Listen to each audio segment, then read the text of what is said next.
Hello, grade 6. Welcome back to IS. This is our third video. I hope you enjoy it. It is on continuation of democracy, the formation of democracy, the struggles, early struggles that it has, and how vulnerable it is as it continues. And then hopefully we get to like Sparta and other states like that. So for your very first step, reflection or review, pause the video, tell me what is a tyrant, what is a noble, what is a democracy, what is an oligarchy. Pause the video. Okay. Now you've paused it.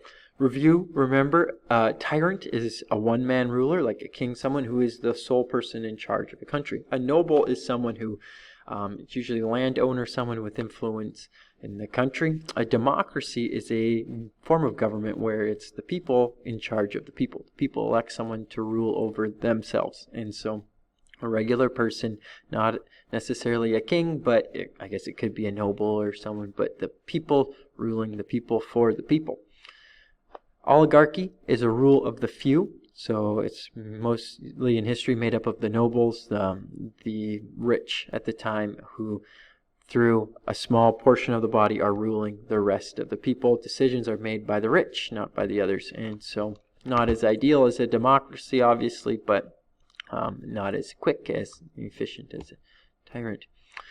So kind of giving you a brief overview of the things that are going to happen. We talked about the rebellion that was coming because of the rich landlords who, nobles who were controlling everything, oligarchies wasn't really working, and so they rebelled, right? And so as they rebelled, there was these things called democracies springing up. The first one sprung up in Athens, which is in the area of the Attica, I think, and they built a system of government which was basically a government controlled by mostly nobles, and every year these nobles, I think there's about 500? No.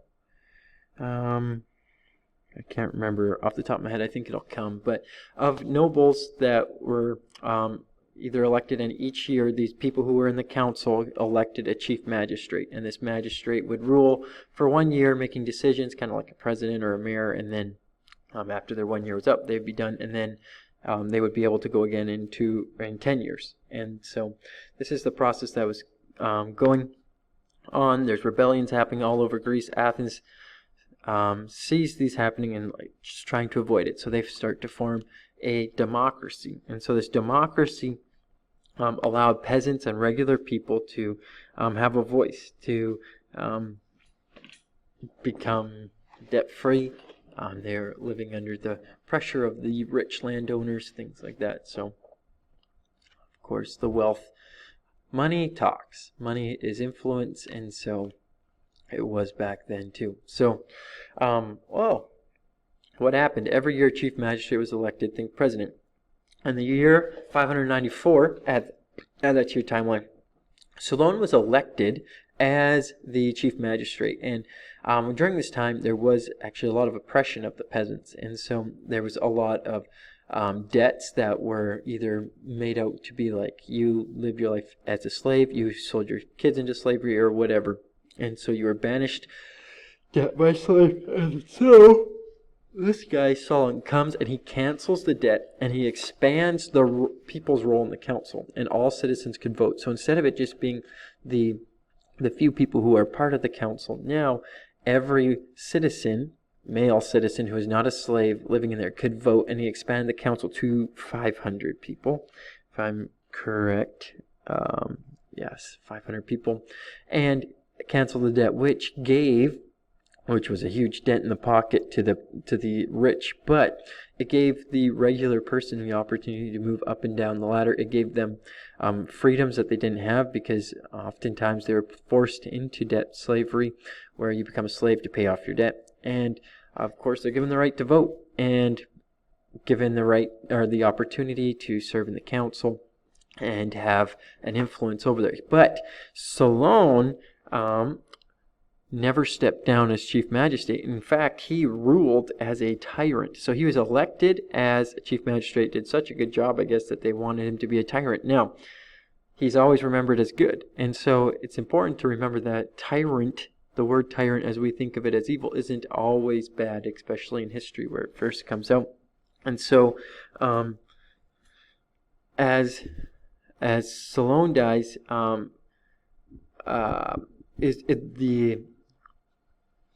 lot of the problems are still consistent. People are coming into debt.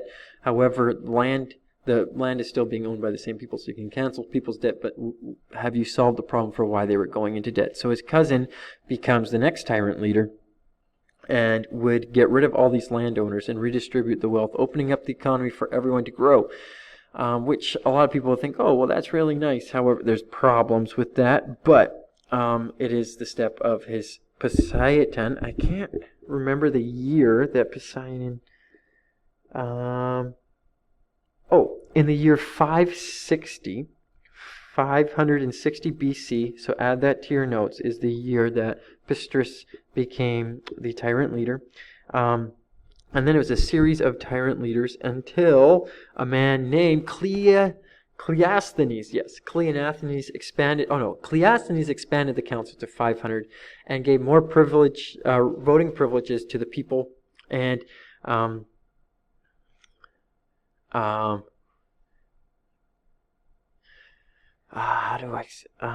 what's the story I have with this? So basically, put a law on, like, we can kick people out who aren't helping our country. So they would vote to, maybe there's somebody who's coming up with ideas that they don't like, or being inciting violence, or trying to raise up an army, or become the king, or disband the council. The people could vote like, oh, sorry, you're out of here, right? And so they kick these people out who are a threat, and so these two major tyrants, who Cleisthenes and Solon, who expanded the voting power, the rights of these people, ultimately set the groundwork for a democracy. And so as this began, they showed leadership. They established themselves as the ones who were in charge, getting rid of these things that were holding people back and now allowing them to have a democracy. It's a little bit different when it's land and it's just one city versus entire countries, which we'll find out later, especially in ancient Rome, how that doesn't work as well. So how Athens reform is important today.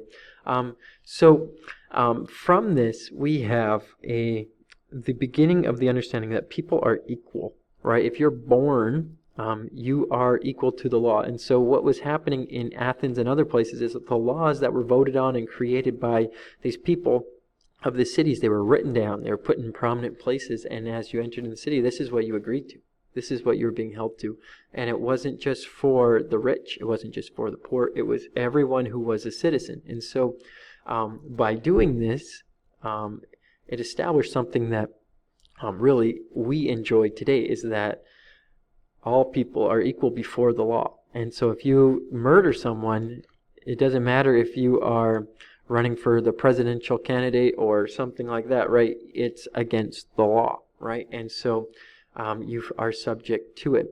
It also instilled in the world and our history today and the values that we have, that we tend to look at community service, like serving as mayor, serving as president, serving as councilman, things like that, to be good work, valuable work, something worth giving and something worth sacrificing. Maybe a higher paying job to do is to serve your community. And it also, these laws, the stability, the reforms that were made allowed for prosperity, allowed for people to live their lives as they see wish, to pursue happiness, things that we see written about in lots of books and movies. Like this is, these laws, these foundations, they established, allowed for their citizens who weren't worried about debt, weren't worried about these other things, to pursue things they wish. Usually that was a form of business or livelihood, not necessarily buying cell phones and yachts. Also allowed for a society to develop art and value it. It also is something that's very important, in which we would spend a lot of time doing this quarter if we were in person here. It would be public debates. And an important thing is that both sides are heard. And so people's opinions, people's voices, people's ideas are challenged, refined, accepted, rejected, but it's important that they're heard. And this is the foundation of democracy. And I know today there's, in the news, there's lots of different people who have been taken off of platforms and different things like that, and they all have their reasons, but as we see, it eliminates this idea of you're allowed to share your ideas, free speech. It goes all the way back to Athens, where ideas were challenged and ideas were reformed, ideas were brought out into the open, and you were allowed to think because you were a citizen and your voice was just the same as everyone else's under the law, equal before the law. And so that's one sign, if you notice in other places around the world or in history, right? When Nazi Germany started, one of the first things they did is they cut off public debate. They cut off people's rights to share their opinions or other people's rights to share their words or knowledge, and they kill free speech, you kill democracy. Obviously, there's examples of that in basically every communist country's history.